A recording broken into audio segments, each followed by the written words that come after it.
let's start. Our discussion will be on feminist practices of solidarity.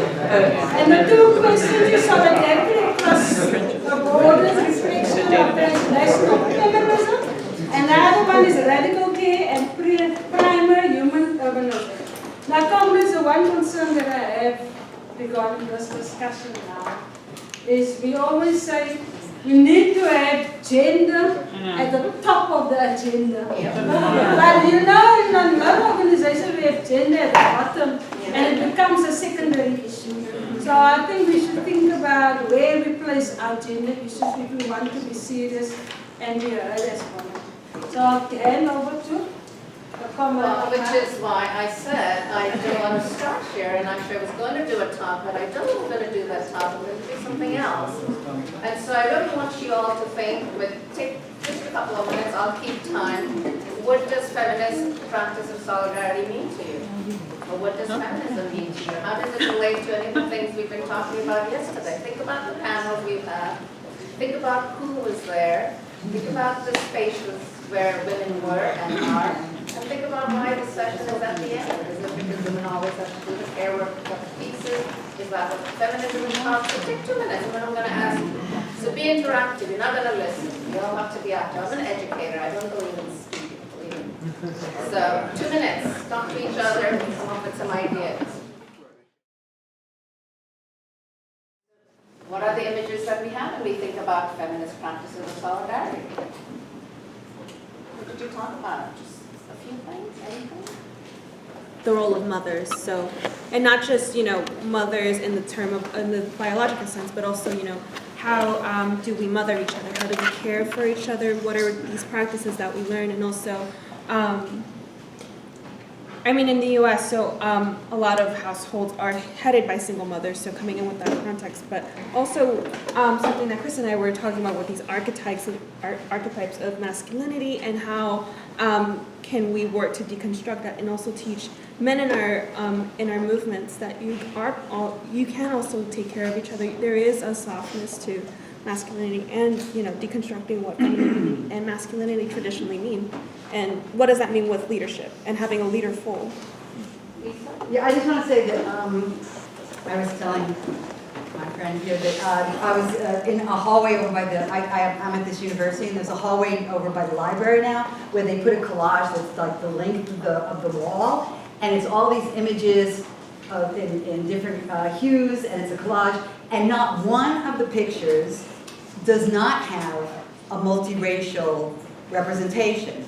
It's like every picture is people of color, administrators, faculty, students, which this university does not represent. It's an image that's not genuine. And so it's like the image doesn't necessarily represent the reality, and yet somebody's conscious of the image. So I was also saying that I thought that indeed the panels weren't all like 50-50, women and men, but I thought that the men were very, I think of feminism as an approach, a way of being, and I thought that the men seemed quite feministic, so I don't think that it necessarily has to be like optics, so the optics like you don't say. necessarily mean that the Right. pedagogy and that methodology or epistemology was there, but I kind of not fully agree with you, but just I'll take a couple more and then go ahead. It was Sorry, behind and then. Okay. We briefly touched on, especially with transnational solidarities feminism, we have to account for what femininity means in different cultures and what it looks like in different cultures, and accounting for a plurality of feminisms. It was similar to the optics. You could have a woman playing the masculine role and Yeah, but I think if you also listen to the panels, I don't fully agree with you, Lisa, that the men were feminists, because I think gender would be mentioned, it would come, and then we would sort of go back to talking about things as they were. And I think so when we're thinking about constructing solidarities, and I'm going to just use actually a specific example to talk about how perhaps we can think about, and I was going to talk about the different sites in which transnational feminist activists have been doing work for the past 30, 40 years, the kind of challenges they have found in those sites, and obviously the challenges are different based on the sites in which they were active. So whether it's, the United Nations conferences, whether it's the World Social Forum, these are also sites where I've been active and a participant, and so those were the sites I was going to talk about.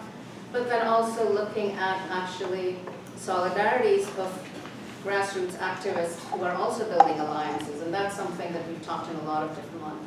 And so I'll actually kind of use that very quickly to talk about some of the ethics and politics and challenges of building solidarity. And I think the first thing for me when we think about solidarities, particularly feminist practices of solidarity, is the way in which we constantly have to bring up the issue of gender.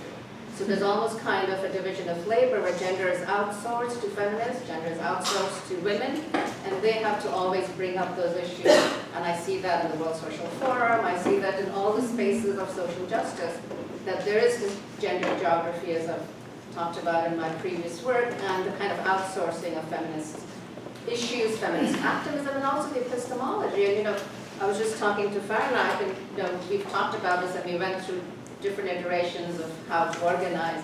And she was saying, well, I wanted the big picture, and then we would be the very grounded. But that's precisely the kind of gender division, that the big picture cannot be a feminist picture, right? The feminists then have to be grounded, or the local is, female, and theory is masculine, and so how do we kind of separate those? And I kind of want to just use the example of the International Domestic Workers Network and the ways in which they actually took care work and really were able to achieve, I think, in some ways quite a historic moment, which was the ILO, the International Labour Organization, in 2010, passed Convention, what is the number? 189. And that Convention 189 was a international domestic workers' Bill of Rights. And so those of you who are not familiar with the UN, the way the UN works, if you have recommendations and platforms, they are non-binding, but the convention, if you ratify, is a binding treaty, which means it's legal.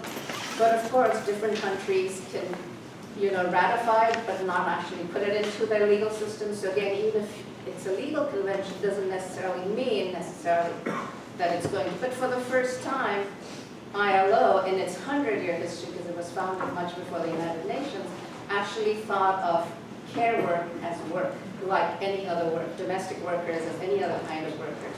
Because they used to always say domestic workers cannot be organized, they're different from other kinds of labor, because it happens in a domestic space, in a private space. How are you going to regulate that? The state cannot interfere in the private. We all know that those are problematic issues, but that's how it was defined, and so they never took up, and actually we were talking earlier about labor unions, and labor unions were also very reluctant to take up organizing domestic workers.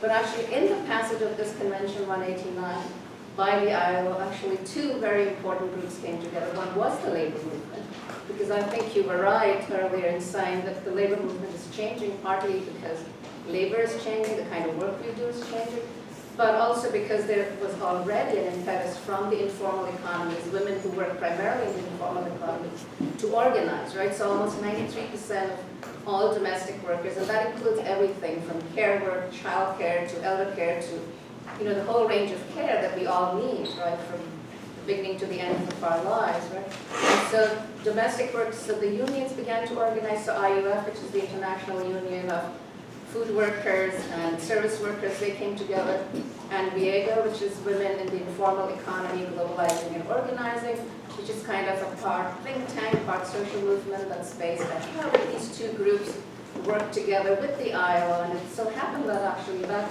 year, the secretary of ILO was a Belgian guy whose mother and sister had been domestic workers. And so serendipitously, he had a sense of care work and its importance. And so when these two groups began to mobilize, he was sort of willing and open to kind of put that on the agenda of ILO.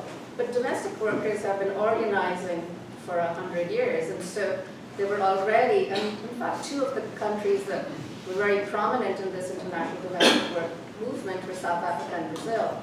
And in South Africa, there were domestic workers movements from the 1930s, similarly in Brazil. And so it was multi-scale, that all of these local and national level domestic workers movements kind of joined together through these two, international organizations, WIEGO and the International. Okay, my time's almost up, but I'll take a few more minutes to talk about it. To come together, and there was a lot of organizing that happened at multi-scalar level. But some of the challenges were again about how to define care work, right? What were the parameters of the care work that would be part of this convention? Right? And three of the ones that they finally came to is really how to compensate them for the time when they're not working, right? So if you're a living domestic person, you're only paid, according to a certain salary, but what happens when you have to be there, even though you're not working? So that was a very important victory to recognize that they needed to be paid for all those hours, even for the hours that they were not truly working. There was also a very important victory in terms of getting vacation days, paid leave, right, which is also not something that most domestic workers ever enjoyed. Doesn't mean that all of this is translated into all domestic workers' lives today, but at least we have a legal framework. But I think among the challenges, and those are kind of the challenges both of the ethics and politics of solidarities across borders, is while most of the local and national organizing was by domestic workers themselves, once it went to the ILO, they were represented by more of what you could call the professional staff from these movements, NGOs who were fluent in English, who could speak the language of the colonizers so they could represent, the workers. So domestic workers who were very active locally kind of get a bit sidelined as more and more professional women represent them at the level of the ILO. So that was kind of one of the challenges. How do we address the inequalities that we already have, and how do we not reproduce those inequalities in the kind of solidarity work we do with, whatever constituency we are working with. The other thing which was very interesting, and one of the reasons it passed, again, just kind of the moral economy, and yesterday people were talking about moving from kind of the political economy to the moral economy, was almost everyone, the ILO, unlike the United Nations, is a tripartite organization. So you have the workers, the employers, and the state, right? But you almost don't have it, and so everybody has a representation. And every state and employer had domestic workers in their own homes, right?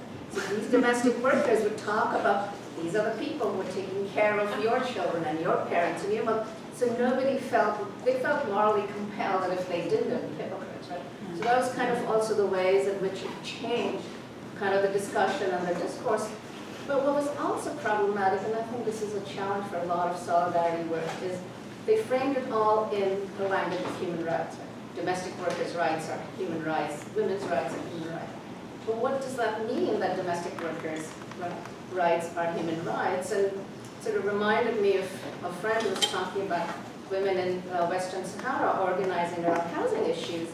And this woman said, I don't want a right to housing, I want a house.